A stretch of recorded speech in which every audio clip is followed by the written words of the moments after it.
اعوذ باللہ من الشیطان الرجیم بسم اللہ الرحمن الرحیم اللہم صلی علی محمد استغفر اللہ۔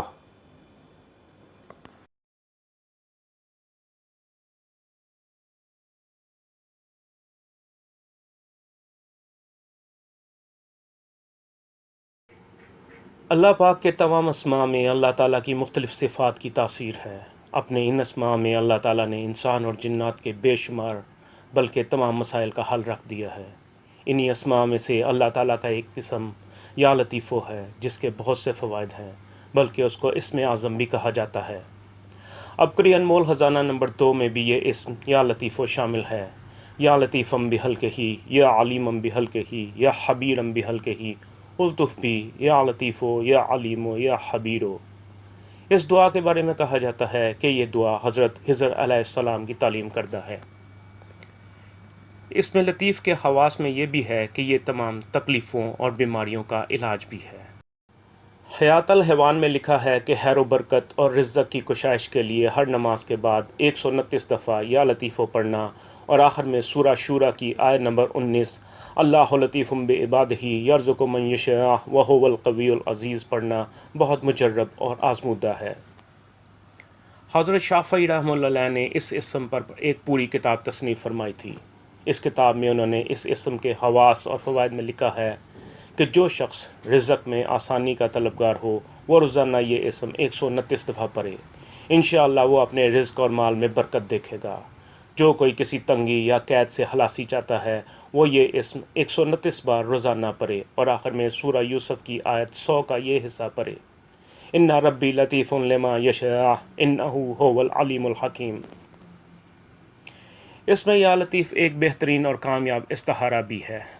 جو کوئی کسی بھی معاملے میں بہتری اور اچھی صورت معلوم کرنا چاہتا ہو تو اسے چاہیے کہ نماز عشاء کے بعد 2 رکعت نماز نفل پڑھے اور پھر وہیں بیٹھ کر جس قدر ہو سکے اللہ تعالیٰ کے حضور استغفار کرے اور پھر جس قدر ہو سکے درود شریف پڑھے اور پھر 129 بار یا لطیفو پڑھے۔ اس کے بعد سورہ ملک کی آیت 14 الا یعلم من خلق وہو اللطیف الخبیر پڑھے اور اس کے بعد یہ دعا پڑھے، یا ہادیو یا لطیفو یا خبیرو اہدنی وارنی وخبرنی فی منامی ما یکون من امر۔ یہاں اپنی حاجت بیان کرے یا دل میں دعا کرے اور پھر کہے بحق کے سرک المکنون۔ اس کے بعد سورہ روم کی آیت نمبر 25۔ اس کے بعد سورہ روم کی آیت 25 ومن آیاتہ ان تقوم السماء والارض بامری ثم اذا دعاکم دعوة من الارض اذا انتم تخرجون۔ یہ آیت پڑھے، یہ دعا پڑھ کر سو جائے، انشاءاللہ رات کے پہلے، دوسرے یا تیسرے حصے میں اپنا مطلوب دیکھ لے گا۔ یاد رہے کہ کسی بھی عمل سے پہلے اور بعد میں تعداد میں درود شریف پڑھنا کبھی نہ بھولیں۔ کئی علماء کرام نے اس بات کی تصدیق کی ہے کہ یا لطیفو اور درود شریف کی کثرت ایک عجیب و غریب اور نافع عمل ہے جس کی برکت سے دعائیں قبول ہوتی ہیں، مصیبتیں ٹل جاتی ہیں، ظالموں کا خوف جاتا رہتا ہے اور فقر و فاقے سے جان چھوٹ جاتی ہے۔ کتاب الرماح میں مذکور ہے کہ جو شخص مصیبتوں اور پریشانیوں کے طوفان میں پھنس چکا ہو اور اس کی ہمت جواب دے چکی ہو اور اس کا دل غم اور ہم کی شدت سے پھٹا جا رہا ہو تو اسے چاہیے کہ یا لطیفو اور درود شریف دونوں کو یا ان میں سے کسی ایک کو لازمی پکڑ لے۔ اس کا طریقہ یہ ہے کہ ہر نماز کے بعد 1000 دفعہ یا لطیفو پڑھے اور اگر ایسا نہ کر سکے تو صبح شام ہزار پڑھ لے، انشاءاللہ بہت جلد مصیبت سے چھٹکارا پا لے گا۔ اسی طرح ہر نماز کے بعد 100 دفعہ درود شریف پڑھے، اگر ایسا نہ کر سکے تو صبح شام ایک تسبیح پڑھ لے اور پھر ان دونوں اعمال یعنی یا لطیفو اور درود شریف کا ثواب حضور پاک صلی اللہ علیہ وسلم کو اس ارادے سے ہدیہ کر دے کہ اللہ پاک اسے تمام پریشانیوں اور مصیبتوں سے خلاصی عطا کرے۔ انشاءاللہ جلد از جلد اس کی فریاد قبول ہوگی۔ یہ عمل اس شخص کے لیے بھی ہے جو قرضوں میں جکڑا ہوا ہو اور قرض ادا کرنے کی استطاعت نہ رکھتا ہو، یا وہ شخص جو عیالدار ہو اور مالی تنگی کا شکار ہو، یا ایسا شخص جسے اپنے قرض خواہوں کی طرف سے کسی نقصان کا خطرہ ہو، کسی بھی قسم کا خوف لاحق ہو۔ یہ عمل اکثیر ہے اور اگر اس عمل کو اور پرتاثیر بنانا ہو تو اس عمل کے ساتھ حسب توفیق صدقہ بھی دیا جائے۔ اسم یا لطیف دینی اور دنیاوی دشمنوں سے بچاؤ کے لیے مضبوط ڈھال کا کام دیتا ہے اور دشمنوں کو نیست و نابود کر دیتا ہے۔ اس کے بارے میں ایک حکایت مستند کتابوں میں مذکور ہے۔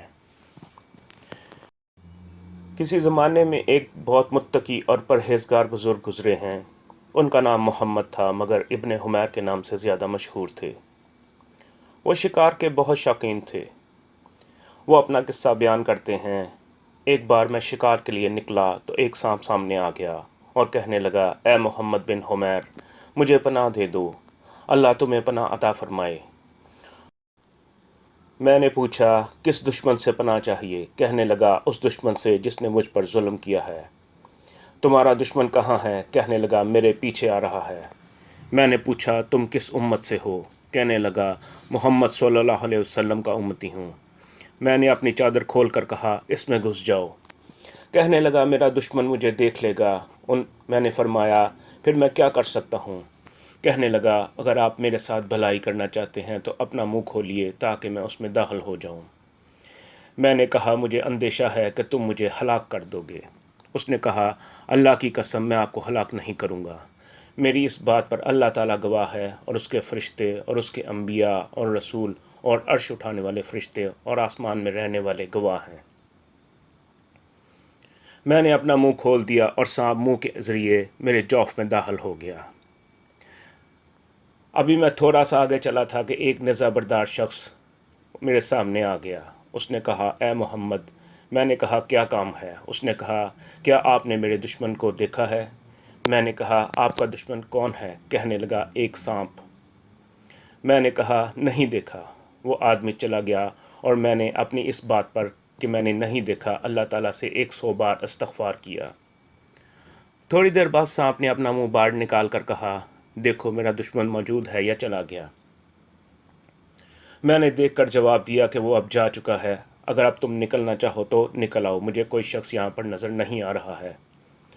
اس سانپ نے کہا، اے محمد، اب تم سے بات ہوگی۔ تم دو چیزوں میں سے ایک پسند کر لو، یا تو میں تمہارے جگر کے ٹکڑے کیے دیتا ہوں یا تمہارے دل میں سوراخ کر کے تمہیں بے روح چھوڑ دیتا ہوں۔ میں نے کہا، سبحان اللہ، تمہارے عہد اور تمہاری قسم کا کیا ہوا؟ اس قدر جلدی بھول گئے؟ اس نے کہا، اے محمد، میں نے اس دشمنی کو ابھی تک نہیں بلایا جو تمہارے باپ آدم علیہ السلام اور میرے درمیان تھی، کہ میں نے اسے جنت سے نکلوایا تھا۔ تم نے نااہل کے ساتھ بھلائی کیوں کی؟ میں نے کہا، تم مجھے مار دو گے؟ اس نے کہا، بالکل۔ میں نے کہا، ٹھیک ہے، مجھے اتنی مہلت دے دو کہ میں اس پہاڑ کے دامن میں جا کر اپنے لیے جگہ برابر کر لوں۔ اس نے کہا، ٹھیک ہے۔ میں زندگی سے مایوس ہو کر پہاڑ کی طرف چل پڑا۔ میں نے اپنی نگاہ اوپر اٹھائی اور یہ دعا پڑھی، یا لطیفو یا لطیفو الطف بی بلطفک الخفی، یا لطیفو بالقدرت التی استویت بہا علی العرش فلم یعلم العرش این مستقرک منہ الا ما کفیتنی ہذہ الحیۃ۔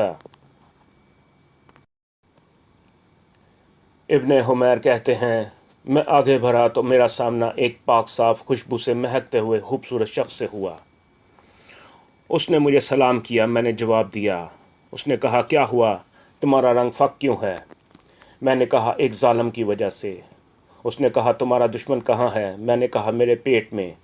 اس نے کہا، اپنا منہ کھولو۔ میں نے منہ کھولا تو اس نے زیتون کے پتے جیسا ایک سبز پتا میرے منہ میں ڈال دیا اور مجھے کہا، اسے چبا کر نگل لو۔ میں نے ایسے ہی کیا۔ ابھی تھوڑی ہی دیر گزری تھی کہ میرے پیٹ میں سخت مرور اٹھی اور وہ سانپ ٹکڑے ٹکڑے ہو کر عجابت کے راستے نکل گیا۔ مصیبت سے چھٹکارے کے بعد میں اس شخص سے چمٹ گیا اور میں نے پوچھا، آپ کون ہیں جس کے ذریعے سے اللہ تعالیٰ نے مجھ پر احسان فرمایا ہے؟ وہ ہنس کر فرمانے لگے، کیا تم نے مجھے نہیں پہچانا؟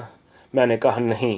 انہوں نے کہا، جب تمہارے سانپ والا معاملہ پیش آیا اور تم نے دعا مانگی تو 7 آسمانوں کے فرشتے اللہ تعالیٰ کے حضور گر گرانے لگے۔ اس پر اللہ تعالیٰ نے فرمایا، مجھے میری عزت و جلال کی قسم ہے کہ وہ سب کچھ میرے سامنے ہے جو سانپ نے میرے بندے کے ساتھ کیا ہے۔ پھر اللہ تعالیٰ نے مجھے تمہارے پاس جانے کا حکم دیا۔ میرا نام معروف ہے، میں 4تھے آسمان میں رہتا ہوں۔ مجھے حکم دیا کہ میں جنت میں جا کر سبز پتا لاؤں اور تم سے ملوں۔ اے محمد، ہمیشہ احسان کرتے رہو، کیونکہ یہ بری موت سے بچنے کا ذریعہ ہے۔ جس پر تم نے احسان کیا، اگر وہ اسے ضائع بھی کر دے تو وہ احسان اللہ تعالیٰ کے ہاں ضائع نہیں ہوتا۔